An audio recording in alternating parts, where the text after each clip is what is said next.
In the last video, we discussed audience in terms of values, beliefs, attitudes, and needs. Another way that you can attempt to persuade your audience is by invoking what we call the elaboration likelihood model.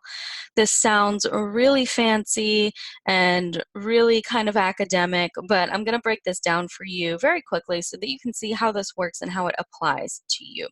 So the reason that it's called this is because it is the likelihood that an audience member will elaborate on your message. And what it means by elaborate is kind of, think more about it, think more deeply about it. So you have a message here, this persuasion attempt, whatever it may be, and you have two options. Now, there is such a thing as parallel processing, and I will get to that after this, but the two major routes here are central and peripheral. So through the central route, and this is thinking from the audience perspective, these audience members have a very high motivation and ability to think about the message. So it's very important to them. There are very high stakes, right? So thinking about a decision that is very important to the audience member, where to go to college or what job to take, if you have multiple job offers or anything else, there is a high likelihood that you are going to elaborate on that message, think about it more, do your research. And in terms of how it is processed kind of in the brain, right? Very deep processing focused on the quality of the message arguments.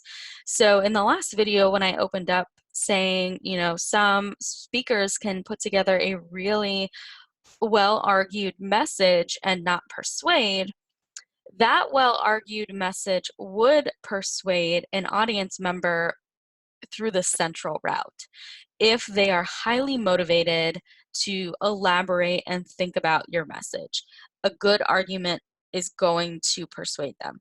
And that does not mean that you don't ever need it, that you only need good arguments for those people. You always need good arguments, but it will be more persuasive to those people than the people who are less invested and less motivated. And then in the persuasion outcome, we've got lasting change that resists fading and counterattacks.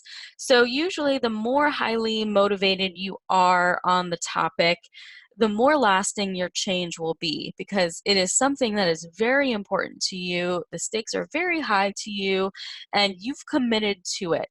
So that is the central route. The peripheral route, and I don't want you to think about peripheral as bad, it's just different. There's a lower motivation or ability to think about the message. Maybe the audience just does not have the time or bandwidth, mental bandwidth, to really critically process your message because they're human. Or maybe the topic does not matter to them as much as it matters to you.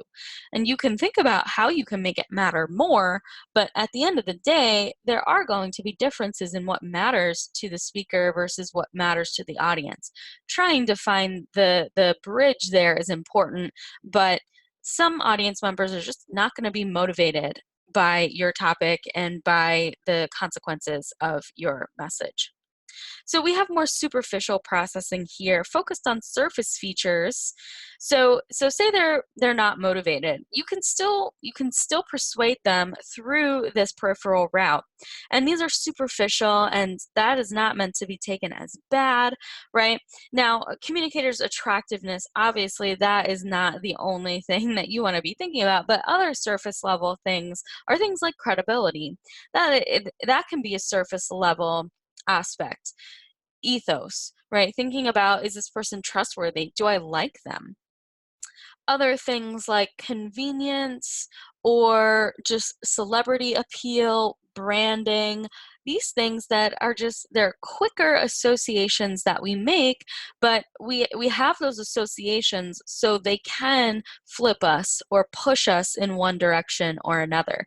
Because we like this person and they are saying it, you're more likely to be persuaded by them. But if you don't, then you are not going to persuade them. So again, in the peripheral route, you can still reach these audience members. You have to think about different appeals, thinking about emotional appeals, thinking about ways to connect to their identity, their experience. And in the central route, you're thinking about your evidence, your argument, your logical structure, and whatnot. And so to finalize the peripheral route here, again, low motivation or ability to really think about the message and to really take what you've taken after they've listened and go for it. So you want to have those audience members in mind so that you can work a little harder to appeal to them and to get them to have that lasting change. So like I said, there is a parallel processing route that most people are engaged in. There are very few times where we are just one or the other, central or peripheral. We are often engaging in both simultaneously. And depending on the message, we might be more dominant on central or more dominant on peripheral. But the point is that we probably want to think, oh yeah, I only use the central route because I'm a critical thinker and I'm smart and I do my research, and that's great. But you are often convinced and persuaded by other appeals because you're human. So thinking about how to appeal to both the central route and the peripheral route, the point of this model is thinking about that parallel processing and how you can reach audience members who are either highly motivated or lowly motivated. So thinking about that. I'll end with just one example. I always give this example. Say that you are looking for a new perfume or cologne, and you have a very serious allergy or sensitivity, right? You are going to do a lot more work in the central route in terms of processing what the ingredients are, how they were made, is this ethical, what are the chemicals, can you even see them? You're going to do a lot of deep processing to choose that perfume. But someone who does not have that same level of motivation might just choose the next thing that Beyonce sponsors or Usher sponsors, right? And that doesn't mean they're dumb or that they're wrong. It just means that they don't have as much at stake. So we will leave it there and stay tuned for the third video on audience analysis.